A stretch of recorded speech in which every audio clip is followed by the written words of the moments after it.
Episode کے آغاز میں ہم دیکھتے ہیں کائی قبیلے میں بالا خاتون خواتین کے پاس آتی ہیں اور کہتے ہیں وقت تیزی سے گزر رہا ہے نا؟ کل ہم سو خیموں کا قبیلہ تھے، لیکن اب کئی شہروں میں ہمارے جھنڈے لہرا رہے ہیں، اللہ کا شکر ہے۔ لیکن ہم نے صرف اپنی تجارت اور زمینوں میں ترقی نہیں کی، جیسا کہ ہم ایک قبیلے کے طور پر بڑھے، ہم ایک خاندان کے طور پر بھی بڑھے ہیں۔ اب ہمیں نئے عزم کے ساتھ کام کرنے کی ضرورت ہے۔ ایلچم، میں نے آپ کے قبیلے میں آپ کی مہارت کے بارے میں سنا ہے، اس لیے آپ اب سے قبیلے کی قالینوں کی نگران ہوں گی۔ ایلچم کہتی ہے جو ضروری ہوگا میں وہ کروں گی بالا خاتون۔ پھر بالا خاتون ہولوفرا سے کہتی ہے ہولوفرا، اگر تم قبول کرو تو میرے پاس تمہارے لیے بھی ایک فریضہ ہے، تم ان غیر مسلم تاجروں کی نگران ہوگی جو ہماری زمینوں میں تجارت کرتے ہیں۔ عثمان صاحب بھی ایسا چاہتے ہیں۔ یہ سن کر ہولوفرا اور گونچا بہت خوش ہوتی ہیں، جبکہ ایلچم پریشان ہو جاتی ہے۔ ہولوفرا کہتی ہے بالا خاتون، میں جو کچھ کر سکتی ہوں ضرور کروں گی۔ ہولوفرا کے بعد بالا خاتون گونچا سے کہتی ہے تم وہی کرو گی جو پہلے کرتی آئی ہو، تم ترکمان قبائل کے ساتھ تجارت کی نگرانی کرو گی۔ آخر میں بالا خاتون فاطمہ سے کہتی ہے جہاں تک تمہارے فریضے کا تعلق ہے فاطمہ، تم نئی شامل ہونے والی خواتین جنگجو کی تربیت کی ذمہ دار ہوگی۔ یہ سن کر فاطمہ بہت خوش ہوتی ہے اور بالا خاتون سے لپٹ جاتی ہے۔ خواتین جیسے ہی جانے لگتی ہیں تو ایلچم ہولوفرا سے کہتی ہے لگتا ہے تم نے جانے کا ارادہ ترک کر دیا ہے۔ یہ سن کر باقی سب خواتین بھی رک جاتی ہیں اور ہولوفرا کہتی ہے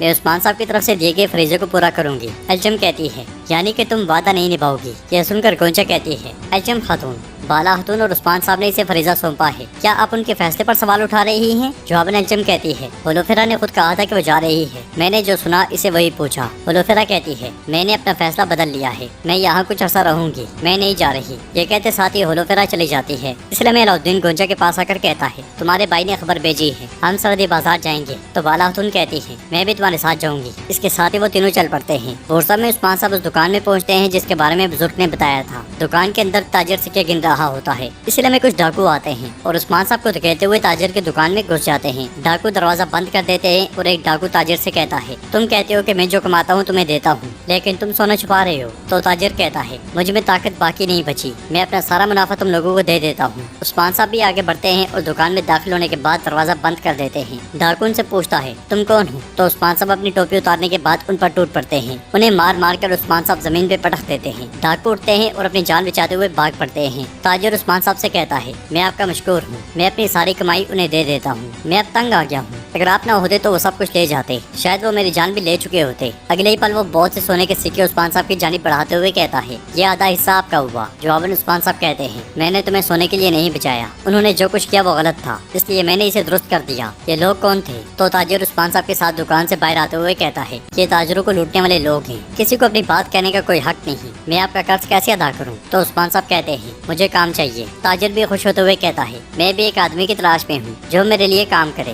بورسا میں ایمانداری باقی نہیں بچی، آپ بتائیں آپ کس کام میں ماہر ہیں؟ جواباً عثمان صاحب کہتے ہیں میں سب کچھ کر سکتا ہوں سوائے اس کے جو میں نے کچھ دیر پہلے کیا۔ یہ سن کر تاجر کہتا ہے میرے پاس تجارتی مال کے چند چھکڑے ہیں جنہیں اتارنا ہے، اگر آپ اسے خالی کریں گے تو میں آپ کو اجرت دوں گا۔ چھکڑے کی جانب دیکھتے ہوئے عثمان صاحب پوچھتے ہیں سامان کہاں اتارنا ہے؟ تو تاجر کہتا ہے یہ آسان ہے، مگر آپ یہاں کے نہیں ہیں، آپ رہیں گے کہاں؟ جواباً عثمان صاحب کہتے ہیں میرے پاس رہنے کو جگہ نہیں ہے۔ تاجر ایک دم سے کہتا ہے آپ نے میری مدد کی، آپ کے ٹھہرنے کی جگہ اور آپ کے کھانے کی ذمہ داری میری ہوگی، شام میں اکٹھے سرائے چلیں گے۔ تو عثمان صاحب کہتے ہیں پھر بتائیں سامان کہاں اتارنا ہے تاکہ میں شام کے کھانے کا حق ادا کر سکوں۔ تاجر پوچھتا ہے آپ کا نام کیا ہے؟ کچھ دیر سوچنے کے بعد عثمان صاحب کہتے ہیں میرا نام نیکولا ہے۔ تاجر کہتا ہے میرا نام ہیریسٹو ہے، چلو کام کرتے ہیں۔ یہ سنتے ساتھ ہی عثمان صاحب چوغا اتار دیتے ہیں اور گھوڑا گاڑی خالی کرنے لگ جاتے ہیں۔ سردی قبیلے میں سردار یعقوب برہان سے کہتا ہے تم نے نگرانوں کی بات سن لی، نہ کسی نے سنا نہ دیکھا، ہمیں جب تم اپنے قبیلے میں قید کر رہے تھے تب عثمان صاحب یہاں آئے تھے اور انہوں نے میرے جنگجوؤں سے پوچھ گچھ کی تھی، میرے جنگجو کچھ نہیں جانتے۔ برہان پوچھتا ہے کیا اب ہم یہاں ماضی کے قصے دہرائیں گے یا ہم حقیقت کو تلاش کریں گے یعقوب بے؟